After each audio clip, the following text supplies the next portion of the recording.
यहाँ स्वदेशी होना चाहिए, चीन से फ्री ट्रेड होगा और लंदन से अच्छा। दारू आएगी भाजपाइयों की बिना टैक्स के। गजब है भाई। और स्वदेशी का पाठ पढ़ाते हैं यहाँ बैठ के। हम्म। दुर्भाग्य ये है, आज सुबह सुबह ही पार्क में दो बुजुर्ग बात कर रहे थे। वो एक कह रहा था कि नहीं नहीं, ये किसी ने सीज फायर नहीं कराया, ये नोएडा के चैनल्स ने सीज फायर कराया। तो दूसरे बुजुर्ग ने पूछा ऐसा क्यों है भाई? तो उन्होंने हम्म। कहा कि साहब इनका आपस में झगड़ा हो गया कि कौन से शहर को कौन कब जाएगा। फिर ट्रम्प घबरा गया इस बात से। फिर उसने मोदी को फोन किया कि भाई तुम्हारे नोएडा के स्टूडियोज में झगड़ा चल रहा है, उनके शहर पहले बांट दो। मतलब ऐसे ऐसे मजाक चल रहे हैं मीडिया के ऊपर। मोदी जी जब से आए हैं हेट स्पीचेस बढ़ गई। और भाषा की मर्यादा की बात मोदी जी करें तो बड़ा अजीब लगता है। 80-20 हम्म। शमशान कब्रिस्तान, ज्यादा बच्चे वाले कम बच्चे वाले, मंगलसूत्र मुजरा। मतलब कौन सा शब्द ऐसा है जो मोदी जी ने नहीं छोड़ा? संसद में शूरपणखा और पता नहीं कौन कौन सी चीजें। किस तरह से आप अपने कुलीग्स को ट्रीट करते हैं। और कितने कितने रेपिस्ट को आपने बचाया है आपकी सरकारों ने। आपकी माताजी की अंत्येष्टि हुई, सुनने में आया है आपने अपने भाइयों को और अपनी पत्नी को भी वहां नहीं आने दिया। क्या वो महिला विरोधी नहीं था? विरोधी चीज हो सकती है कि आप जब तक सीएम रहे आपने अपनी पत्नी के नाम को भी छुपा कर रखा। क्या ये अनैतिक नहीं था? क्या आपको नहीं बताना चाहिए था? मणिपुर में मोदी जी आपकी आत्मा नहीं जागी? जब मणिपुर में दो निर्वस्त्र महिलाओं को घुमाया गया, तब किसी का अपमान नहीं हुआ। वो किसी की बहन बेटियां मां नहीं थी किसी की वो। आप पहले कहते हैं मैं नॉन बायोलॉजिकल हूं। सबसे बड़ा अपमान तो मोदी जी आपने किया। साथियों नमस्कार। राजनीति में महिलाओं का इस्तेमाल नहीं होना चाहिए। मैं ऐसा क्यों कह रहा हूं? महिलाओं के अपमान का इस्तेमाल नहीं होना चाहिए। हर बार जब हम महिलाओं का अपमान शब्द का इस्तेमाल करते हैं तो फिर ये बड़ी गंभीरता से किया जाना चाहिए। और जो मीडिया इस वक्त कर रहा है वो कर रहा है महिलाओं के अपमान पर टीआरपी बनाने का काम। और भारतीय जनता पार्टी वो कर रही है जो कि है महिलाओं के अपमान पर राजनीतिक रोटियां सेकने का काम। नरेंद्र मोदी जी की, प्रधानमंत्री नरेंद्र मोदी जी की मां को गाली दी गई।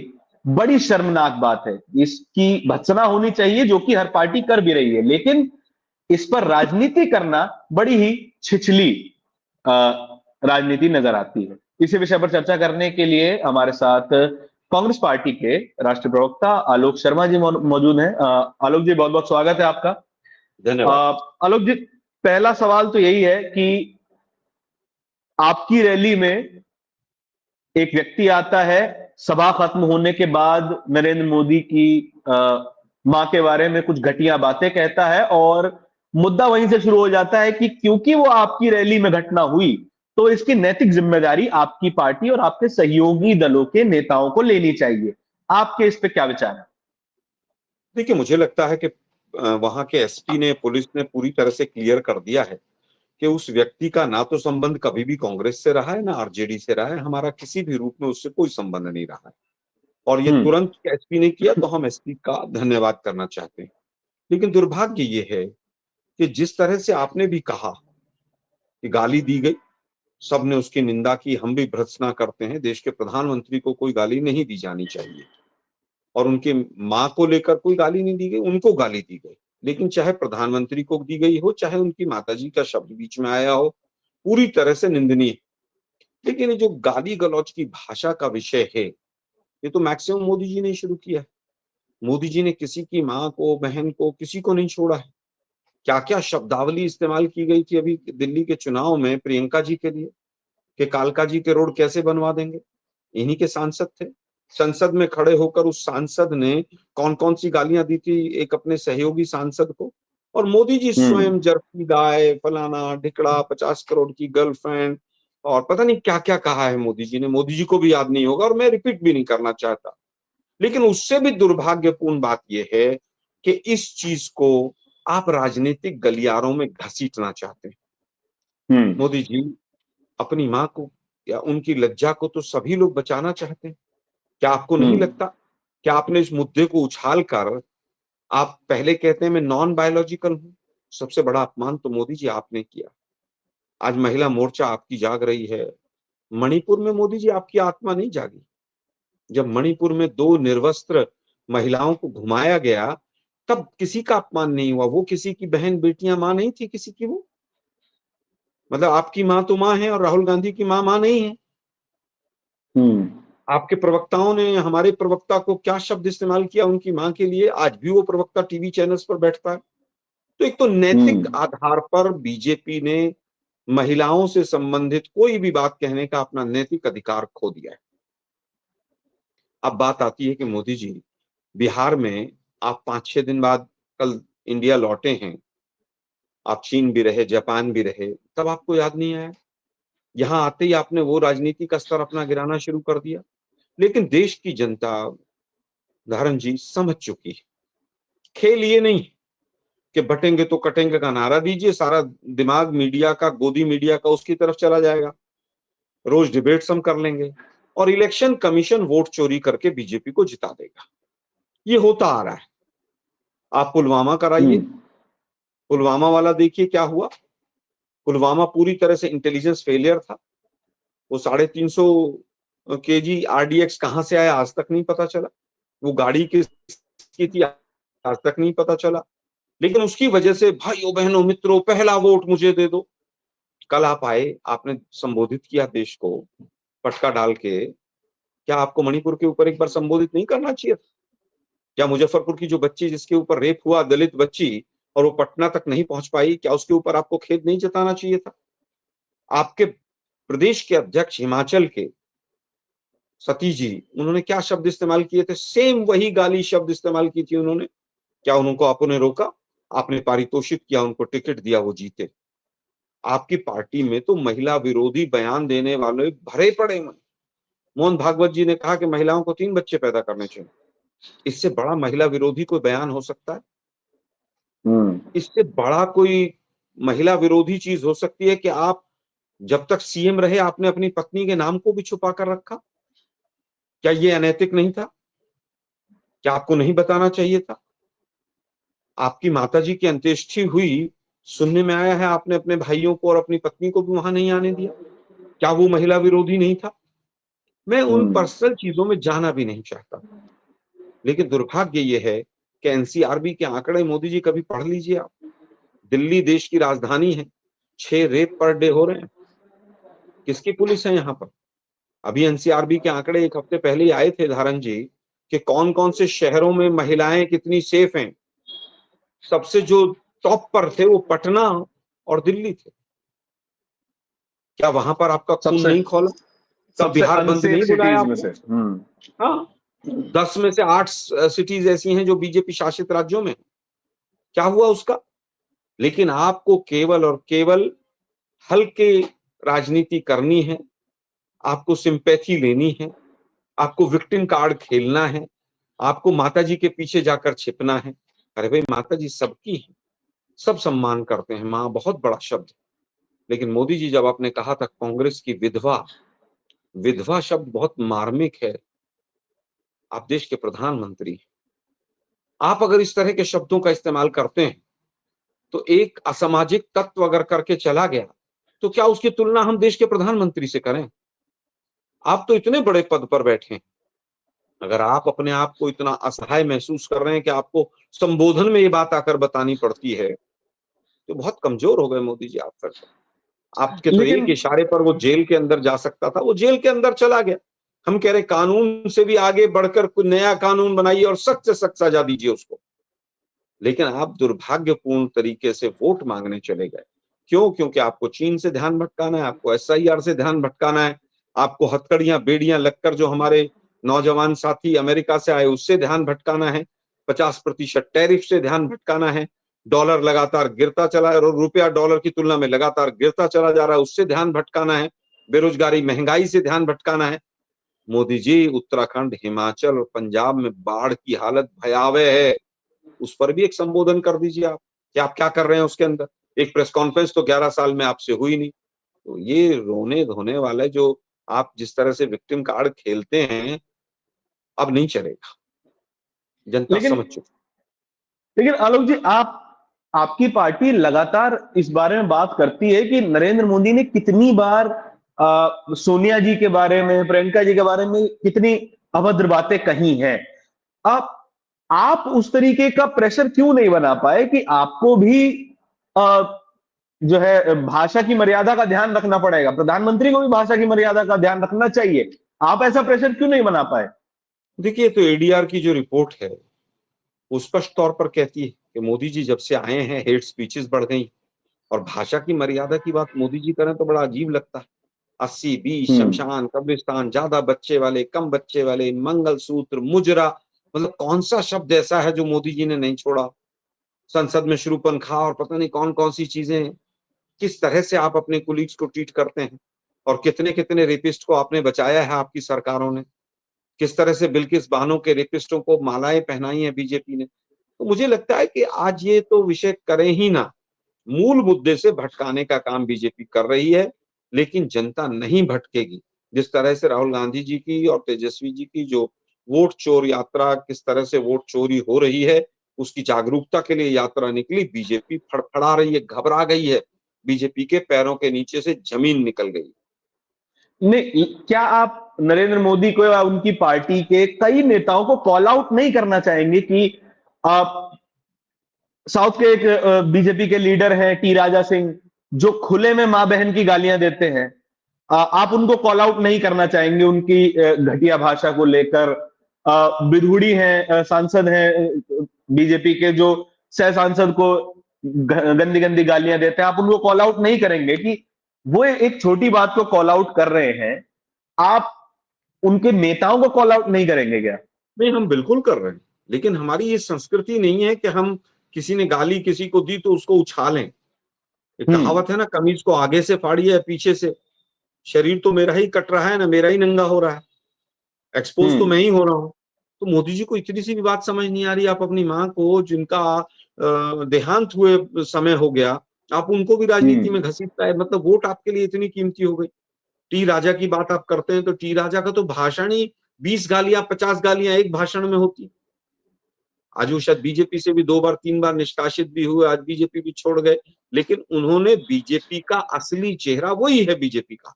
अब हम इन चीजों को उदाहरण जी बार बार बोलें, हमारी संस्कृति नहीं। हम तो एक कहेंगे कि मोदी जी 50 करोड़ की गर्लफ्रेंड कहने वाले, जब जिस दिन आपने कही उस दिन नहीं सोचा था वो किसी की पत्नी है, माँ है। दीदी ओ हम्म। दीदी जब आप चिल्ला रहे थे, आप देश के प्रधानमंत्री हैं, शोभा नहीं देता है आपको। आज आप किसी एक असामाजिक तत्व ने बोल दिया तो आपको इतनी ठेस लग गई। मैंने मणिपुर का एग्जाम्पल दिया। मणिपुर में एक फौजी की वाइफ को नग्न घुमाया गया जी। और रिपोर्ट जो उसमें आई उसमें था कि पुलिस वालों ने भी साथ नहीं दिया, वो गुहार करती रही जिप्सी के पास खड़े होकर। मोदी जी, तब आपकी आत्मा नहीं पसीजी? आज आपकी आत्मा पसीजी? आप सार्वजनिक जीवन में हैं। कौन सा प्रधानमंत्री है जिनको लोगों ने अपशब्दों का इस्तेमाल नहीं किया? लेकिन उन्होंने कभी भी इस तरह से विक्टिम कार्ड नहीं खेला है। जब आदमी सार्वजनिक जीवन में होता है, पॉलिटिक्स में होता है, तो अच्छा भी बोलेंगे लोग, बुरा भी बोलेंगे। अब सब लोग आप सोचें कि आपको झूठा विश्व गुरु बनाए रखें और गुब्बारा फुलाए रखें। 50% का टैरिफ हमारे माथे पे अमेरिका ने बिना पूछे हमसे चिपका दिया। अमेरिका ने धमकाया तो चाइना चल दिए, चाइना ने धमकाया तो अमेरिका चल दिए। ये विदेश नीति आपकी बची है। टैक्स पेयर से पैसे से आप 8-8 हजार करोड़ के जहाज में घूम रहे हैं और आप सोचें कि लोग हम्म। आपको कुछ नहीं कहेंगे। हम फिर भी कड़े शब्दों में निंदा करते हैं। गाली और हिंसा का कोई स्थान नहीं। लेकिन मैं मीडिया के पर्सपेक्टिव से भी आपसे एक बात जानना चाहूंगा। जिन चैनलों पे आप बैठते हैं, उन चैनलों में अब डिबेट बनी हुई है। श्योर आपसे भी ये सवाल पूछा गया होगा कि आपके नेता को माफी मांगनी चाहिए। किस तरीके की ब्रीफिंग होती है इसके पीछे कि हम ये गाली वाले विषय पे आपको बुलाना चाहते हैं, आपका पक्ष जानना चाहते हैं, और उसके बाद आप ही की अ, अ, सहयोगी पार्टियों के प्रवक्ताओं को बैश किया जाता है, आपको बैश करने की कोशिश की जाती है एंकरों के द्वारा?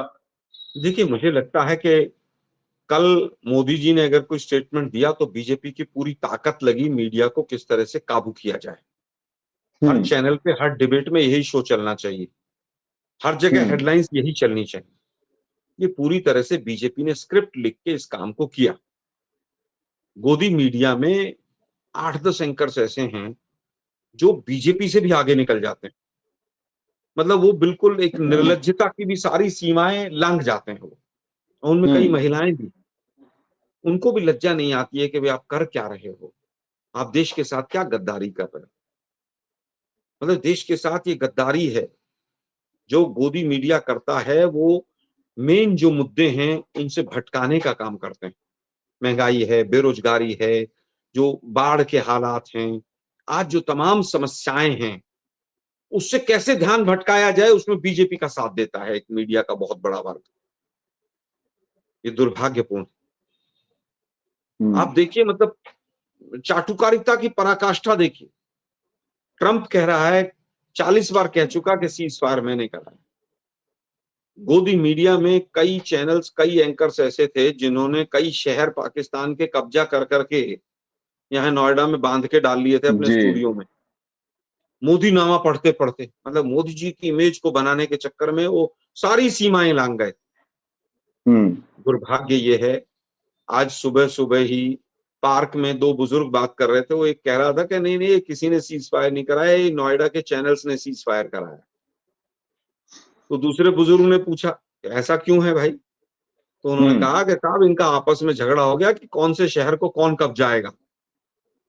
फिर ट्रंप घबरा गया इस बात से। फिर उसने मोदी को फोन किया कि भाई तुम्हारे नोएडा के स्टूडियोज में झगड़ा चल रहा है, उनके शहर पहले बांट दो। मतलब ऐसे ऐसे मजाक चल रहे हैं मीडिया के ऊपर। हिंदुस्तान के मीडिया का किस तरह से विदेशों में मखौल उड़ रहा है और आज भी सवाल विपक्ष से ही पूछे जा रहे हैं। ये दुर्भाग्यपूर्ण है। स्क्रिप्टेड जिस तरह से लिखा जाता है, मोदी जी की मां को गाली दी थी। अरे भाई मां को गाली नहीं दी थी, गाली तो मोदी जी को दी थी। हम उसकी भी निंदा करते हैं, लेकिन वो मां पे घुमा ले जाओ उसको। मेरी मां बर्तन मांजती थी, ये था। अरे भाई आप तो 12-12 करोड़ की गाड़ियों में चल रहे हो। आप तो सरेआम झूठ बोलते हो। स्वदेशी की गाड़ियां भी विदेशी, चश्मा भी विदेशी, सब कुछ तो विदेशी, यहां तक कि मशरूम भी विदेशी खाते हो आप। और यहाँ पूरे देश को स्वदेशी का पाठ पढ़ाते घूम रहे हो आप। यहाँ स्वदेशी होना चाहिए, चीन से फ्री ट्रेड होगा और लंदन से अच्छा, दारू आएगी भाजपाइयों की बिना टैक्स के। गजब है भाई। और स्वदेशी का पाठ पढ़ाते हैं यहाँ बैठ के। तो ये लोग वाली बात आपने नई भाई बताई लोग है। बाग उल्टा उल्टा पुल्टा क्यों नहीं बोलेंगे आपको? क्योंकि आपका हम्म दोगला चरित्र है, आपका दोहरा चरित्र है। आप केवल ख्वाब दिखाना चाहते हो। लेकिन आलोक सर, आपकी पार्टी के साथ भी हुआ कि आपकी पार्टी के ही एक प्रवक्ता को एक टीवी चैनल में बैठे हुए एक भाजपा के प्रवक्ता ने उनकी माता जी के बारे में बहुत घटिया बात कही। लेकिन फिर भी जिन चैनलों पे वो प्रवक्ता बैठते हैं, उस वक्त आपकी पार्टी के ही प्रवक्ता उसी डिबेट में मौजूद होते हैं। तो क्या क्या हम ये बात चैनलों के साथ पॉलिटिकल पार्टियां नहीं करती कि कम से कम चैनल भाषा की मर्यादा रखवा लें और तब जाके आप जो है उन चैनलों की डिबेट्स पे जाए? आप खुद, आपके साथ कई बार वाकया हुआ जहां चैनल की एंकर आप पे बरस जाती हैं बिना किसी देखिए बात के। तो क्या धारण ये जी, बात आप डिसाइड नहीं कर पाए? कुछ एंकर्स, कुछ चैनल्स, कुछ प्रोड्यूसर्स भाजपा के डायरेक्ट टच में। हम्म अगर चैनल वाले उन एंकर्स को अपने यहाँ से चाहें कि इनकी छुट्टी कर दें तो भी नहीं कर सकते हैं, क्योंकि वो बीजेपी का प्रोटेक्शन पूरी तरह से मिला हुआ है। या वो एडवर्टीजमेंट लेके आती हैं भाजपा की सरकार से, ऐसा जरूर हो सकता है एंकर्स का। हम्म अगर हम नहीं जाते, हमने बाइकआउट करके भी देख लिया, अगर हम्म हम नहीं जाएंगे तो वो हमारे डमी बैठाना शुरू कर देते हैं। तो कम से कम हम अपनी बात रख पाए, उस प्लेटफॉर्म को ना छोड़ें, वो भी इंपॉर्टेंट। आप हम्म देखिए कल की सारी डिबेट्स उठा के देखिए, सारे बयान कांग्रेसियों के चलाए उन्होंने। हाँ। भाजपा वालों ने जो जो अभद्र शब्द बोले हैं आज तक, इन्होंने तो कर्नल सोफिया को नहीं छोड़ा, जो हमारी फौजी बहन थी उसके लिए क्या क्या नहीं बोला। वो कौन शाह था वो नालायक मंत्री इनका मध्य प्रदेश का? सुप्रीम कोर्ट ने ना लताड़ लगा दी, हाई कोर्ट के कहने पे एफआईआर हुई, इन्होंने नहीं की। आज भी मंत्री बना हुआ है। तो हम्म निर्लज्जता की सारी सीमाएं जितना बीजेपी जाती है, गोदी मीडिया का एक वर्ग उससे भी आगे निकल जाता है। तो हम भी बैलेंस करके, कहीं ना कहीं हमारी भी मजबूरी है कि हमारी बात कम से कम जनता तक पहुंचे। अब आप देखिए कल अगर हम टीवी चैनल्स पर जाकर ये बात नहीं बताते कि भाई जो व्यक्ति जिसने मोदी जी को गाली दी वो व्यक्ति हमसे जुड़ा हुआ नहीं है, ये वहीं की पुलिस कह रही है, इन्हीं की पुलिस कह रही है, अगर ये बात हम डिफरेंट चैनल्स पर जाकर नहीं कहते तो इन्होंने तो, इनके पास तो बहुत बड़ा तंत्र है और पूरा ऐसा फैला देते हैं, ऐसा सच जचा देते हैं, उछल उछल के एंकर और एंकरनिया के भाई बस अब तो प्रलय हो गया। मतलब मोदी जी को कुछ कह दिया किसी ने, पता नहीं क्या हो गया, ना फैक्ट चेक होता है ना वेरीफाई होता है। आलू से सोना निकलेगा, मोदी जी का स्टेटमेंट था, राहुल जी पे चला दिया। राहुल जी ने कभी ऑर्डिनेंस नहीं फाड़ा, देश के प्रधानमंत्री संसद में खड़े होकर कहते हैं ऑर्डिनेंस फाड़ दिया, पूरा मीडिया कहता है, जबकि मीडिया के कई साथियों ने माफिया मांग ली। उन्होंने कहा जरूर था, फाड़ा नहीं था। तो झूठ का बोलबाला है और मीडिया का एक बहुत बड़ा वर्ग बीजेपी का झूठ फैलाने में साथ देता है। चलिए दर्शकों, ये बात मैं क्योंकि मैं शुरुआत में भी कहा कि जब जब हम घटिया राजनीति की तरफ जाएंगे तब तब हम अपनी वनरेबिलिटीज को सामने रखेंगे और कहेंगे कि देखिए मुझ पर अटैक हो रहा है, बनिस्बत इसके कि हम अपनी ताकतों को सामने रखें, अपने काम को सामने रखें और सामने अपने राजनीतिक प्रतिद्वंदी को चैलेंज करें कि हमसे बेहतर काम करके दिखाओ। सरकार के पास मौका है बिहार में बता देने का कि ये देखिए 20 साल में कम से कम 5 काम तो हमने कर दिए, लेकिन नहीं, भाजपा कर रही है कि देखिए हमारी मां को ऐसा कहा गया। बहुत बहुत शुक्रिया जी आलोक सर, हमारे साथ इस चर्चा में शामिल होने के लिए और इस तरह की चर्चाएं और देखने के लिए बोलता हिंदुस्तान सब्सक्राइब जरूर कीजिएगा। बहुत बहुत धन्यवाद। Thank you. Thank you so much sir.